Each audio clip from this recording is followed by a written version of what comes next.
देखिए, मैं उस ज़िद्दी औरत को ये बात कहना चाहता हूँ, उसको ये याद दिलवाना चाहता हूँ, जब प्रदेश में वो मुख्यमंत्री बनी थी तो वो उस बुरखे की ही देन थी जो उन्होंने नारा दिया था। उन्होंने कहा था कि मुझे बुरखा और खुरपा चाहिए। जो मायावती घर बैठ गई थी बीजेपी के दबाव में आकर, वो आखिर कौन सा दबाव है जो बीजेपी की अमित शाह के दबाव में आकर मायावती बीजेपी पे अपना वोट ट्रांसफ़र कर रही है। किसी भी सड़क छाप को 2-3 करोड़ रुपए में गुंडों को इनको टिकट देकर वो अपने 3-4 करोड़ रुपए पर पैसे भरकर किसी ऐसे लोगों को थोप देती है कि इनको वोट दीजिए। क्यों दीजिए? मायावती, ये तो इतिहास रहा है, मायावती ने जब जब प्रेस कॉन्फ्रेंस करी है उसने मुसलमानों के ऊपर ठीक रात फोड़ा है। और पहले जो इतिहास उठा के देख लीजिए, मायावती के समर्थक से मायावती हमेशा बीजेपी का समर्थन करती आई है। मुसलमान अभी फ़िलहाल अपना एक रहनुमा असदुद्दीन ओवैसी की तरफ बिल्कुल एक शिक्षित और पढ़े लिखे काबिल आदमी रहनुमा की तरफ देख रहा है कि अगर जब मुसलमान किसी भी पार्टी में जाता है, मुसलमान का कोई कहीं भी भला नहीं होता। अखिलेश यादव एक काबिल नेता हैं और विकास पुरुष हैं। उत्तर प्रदेश का उन्होंने जो विकास किया, आज तक कोई भी मुख्यमंत्री इतना विकास उत्तर प्रदेश का नहीं कर पाया। नमस्कार, स्वागत है आप सभी का बीजीटी न्यूज़ नेटवर्क पर और मैं हूं आपके साथ विपिन चौधरी। उत्तर प्रदेश में विधानसभा चुनाव संपन्न हो चुका है और भारतीय जनता पार्टी प्रचंड बहुमत के साथ उत्तर प्रदेश में सरकार बनाने में कामयाब हुई है। अब जो विपक्षी दल हैं वो लगातार टीका टिप्पणी कर रहे हैं और मायावती ने अभी एक बयान दिया है जिसमें उन्होंने कहा है कि मुस्लिम समाज दिशाहीन और भटका हुआ समाज है। पूरे मामले पर चर्चा करने के लिए आज हमारे साथ डॉक्टर अशफाक उल्ला खां मौजूद हैं, युवा नेता हैं, और हम इनसे जानकारी लेंगे और जानने का प्रयास करेंगे कि मायावती के इस बयान को डॉक्टर अशफाक उल्ला खां किस प्रकार से देखते हैं। डॉक्टर अशफाक उल्ला खां जी, बहुत बहुत स्वागत है आपका बीजीटी न्यूज़ नेटवर्क पर। जी, आपका बहुत बहुत शुक्रिया, बीजेटी न्यूज़ वालों का शुक्रिया। मैं आपके माध्यम से, मायावती जी ने ये जो कहा है कि मुस्लिम समाज दिशाहीन है और भटका हुआ समाज है, उनके इस बयान को आप किस प्रकार से देखते हैं?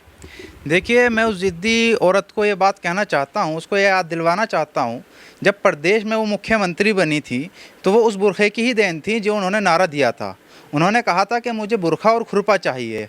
बुरखे ने एक उम्मीद के साथ उनको भरपूर वोट दिया और इतना वोट दिया कि उनको मुख्यमंत्री प्रचंड बहुमत से बनाया। लेकिन जैसे ही वो सत्ता में आई तो उन्होंने बुरखा बोल दिया और सिर्फ खुरपा लेकर चली। काशी राम ने जो उनको एक मजबूत संगठन खड़ा करके दिया था, दलित समाज को एक प्लेटफॉर्म पर लाके खड़ा करा था, उन्होंने उसको बेच कर आज ये हालत कर दी कि प्रदेश में भारतीय जनता पार्टी की सरकार बनने पर मजबूर हो कर दिया उन समाज को। वो समाज जो हमेशा मायावती को वोट देता था, मायावती को मुख्यमंत्री बनाता था, लेकिन आज वो समाज बीजेपी की तरफ जा चुका। मैं उनसे पूछना चाहता हूं कि आपका समाज कहाँ गया? आपको वोट परसेंटेज जो 2017 में मिली थी वो आधी भी नहीं रही। कहाँ गया आपका समाज? वो बीजेपी की तरफ गया और उसने बीजेपी की सरकार बनाने में काम किया। लेकिन वो खुद नहीं गया बीजेपी पे मायावती के इशारों पर गया। जो मायावती घर बैठ गई थी बीजेपी के दबाव में आकर, वो आखिर कौन सा दबाव है जो बीजेपी की अमित शाह के दबाव में आकर मायावती बीजेपी पे अपना वोट ट्रांसफ़र कर रही है और इल्ज़ाम मुसलमानों पे लगाती हैं। मुसलमानों को एहसान नहीं भूलना चाहिए मायावती को, जो एहसान मुसलमानों ने उसके ऊपर किया।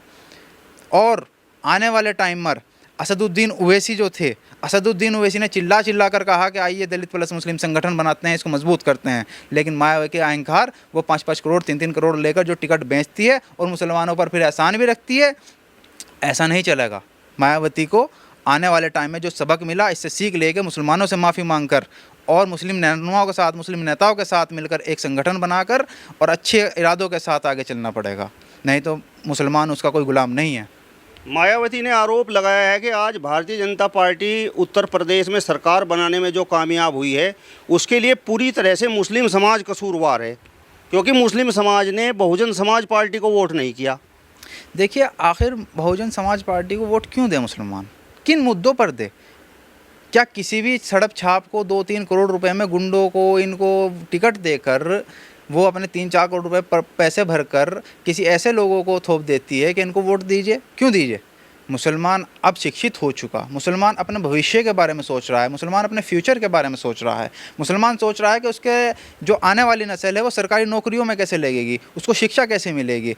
अब वो हिंदू, मुस्लिम, दलित, सिख कुछ नहीं सोच रहा है, अब वो सिर्फ विकास के नाम पर सोच रहा है। और मुसलमान को किसी भी पार्टी से डराने के काम कोई भी संगठन ना करे, कोई भी पार्टी ना करे, मुसलमान को सिर्फ विकास के ऊपर बात करे। जो संगठन, जो पार्टी विकास पे बात करेगी, मुसलमान के विकास पे बात करेगी, सरकारी नौकरियों पे बात करेगी, एजुकेशन पे बात करेगी, मुसलमान उसकी तरफ जाएगा। मुसलमान का किसी पार्टी से कोई बैर नहीं है, हर पार्टी की तरफ जाएगा, लेकिन फ़िलहाल वो उसको विकास और शिक्षा चाहिए। किसी एक पार्टी का मुसलमान गुलाम नहीं है। मायावती जी ने यह भी आरोप लगाया है कि समाजवादी पार्टी और भाजपा आपस में मिले हुए हैं। देखिए, मायावती, ये तो इतिहास रहा है। मायावती ने जब जब प्रेस कॉन्फ्रेंस करी है, उसने मुसलमानों के ऊपर ठीक रात फोड़ा है। और पहले जो इतिहास उठा के देख लीजिए, मायावती के समर्थक से मायावती हमेशा बीजेपी का समर्थन करती आई है। मायावती ने अभी पीछे एक बयान भी दिया था, जब चुनाव चल रहे थे, एमएलसी चुनाव चल रहे थे, राज्यसभा चुनाव चल रहे थे, उसने कहा था अगर जो मुझे समाजवादी को हराने के लिए बीजेपी का समर्थन करना पड़ेगा तो मैं बीजेपी का समर्थन करूंगी। तो खुला साफ सबके सामने जाहिर है कौन बीजेपी का एजेंट है, कौन बीजेपी के इशारों पर काम कर रहा है, कौन बीजेपी के दबाव में काम कर रहा है। बल्कि दलित समाज को उसने जो निराशा दी है, जो दलित समाज में निराश हैं लोग, काशीराम के उस संगठन को उसने जो फेल किया है, उसको उन्होंने दलित समाज ने भी वो जवाब देने का काम कर रहे हैं मायावती को। उनके पास अब कुछ नहीं बचा, मायावती को घर बैठना चाहिए। चंद्रशेखर आज़ाद एक नौजवान दलितों का लीडर उभर के आ रहा है, दलित समाज उससे बहुत उम्मीद रख रहे हैं। अगर चंद्रशेखर आज़ाद फ्यूचर में मुसलमान प्लस दलित प्लस पिछड़ा वर्ग जो मजबूर है, जो बेसहारा है, अगर जो उसको साथ लेकर चलना चाह रहे हैं तो वो अच्छा काम करते हैं, अच्छी फील्ड में फ्यूचर में मुसलमानों के लिए भी, जैसे वो दलितों के लिए आवाज़ उठा रहे हैं, ऐसे ही मुसलमानों के लिए जो मजलूम हैं उनके लिए आवाज़ उठाएंगे तो मुस्लिम समाज उनके साथ भी जाने के लिए तैयार है।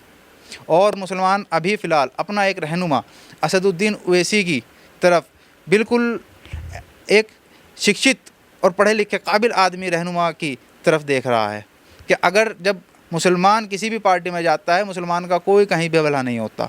हम अपना एक रहनुमा, जिस तरह दलितों ने एक अपना रहनुमा मायावती को चुना, काशी को चुना, अब चंद्रशेखर को चुनना है। एक हिंदू समाज ने, बड़े संगठन, बड़े समाज ने अपना लीडर योगी को, मोदी को चुना। इसी तरह मुस्लिम समाज एक अपना शिक्षित और शानदार काबिल चेहरा बैरिस्टर असदुद्दीन ओवैसी को चुनने के लिए मजबूर हो रहा है, उनकी तरफ जाने के लिए मजबूर हो रहा है। और इंशाअल्लाह हमें उम्मीद है कि आने वाले टाइम में दलित समाज असदुद्दीन ओवैसी जय भीम जय मीम के नारे पर साथ आएगा।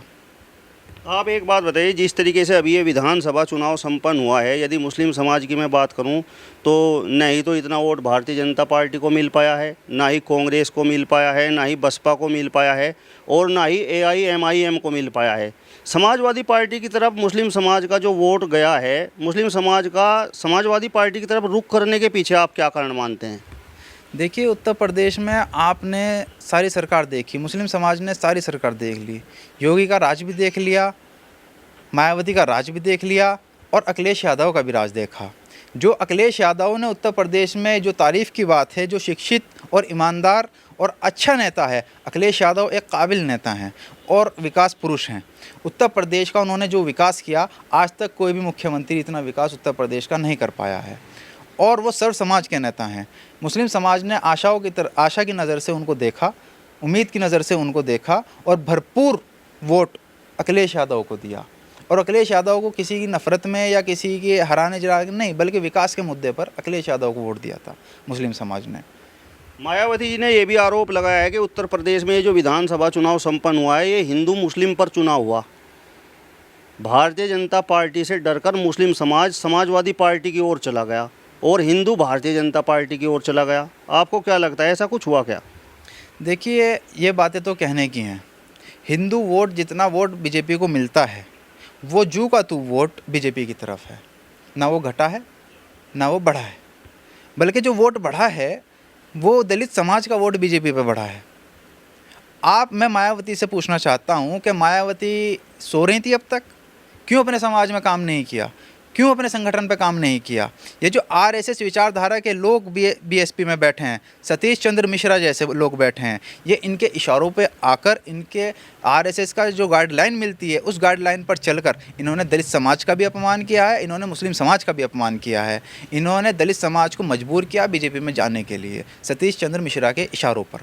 और मुस्लिम समाज की बात करती हैं, मुस्लिम समाज ना किसी से डरता है, ना डरने वाला है। अल्हम्दुलिल्लाह, मुस्लिम समाज सिर्फ़ और सिर्फ खुदा से डरता है, ना वो किसी के सामने झुकता है, ना वो किसी के सामने झुकेगा। और आने वाले टाइम में इंशाअल्लाह यहाँ पर दलित, मुस्लिम, हिंदू, सिख, ईसाई सब भाईचारे के साथ रहेंगे और इंशाअल्लाह विकास पर बात होगी।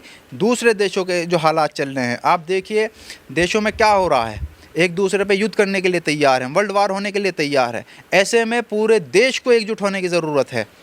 कल को किसी भी देश के साथ कोई भी हादसा हो सकता है। तो जो भी कोई हिंदू मुस्लिम की बात करता है या लड़ाने की बात करता है, वो देशद्रोही है, देश का दुश्मन है। जो भाईचारे की बात करेगा, अमन की बात करेगा और देश को ताकत देने की बात करेगा, वो आज के टाइम पे सबसे बड़ा देश प्रेमी है और उसको सम्मान देना चाहिए, उसको आगे आना चाहिए। चलिए, तो ये थे हमारे साथ में मुस्लिम समाज के युवा नेता डॉक्टर अशफाक उल्ला खां, जिन्होंने मायावती के एक बयान पर, जिसमें उन्होंने कहा है कि मुस्लिम समाज दिशाहीन और भटका हुआ समाज है, उस पर अपनी राय व्यक्त करने का काम किया है।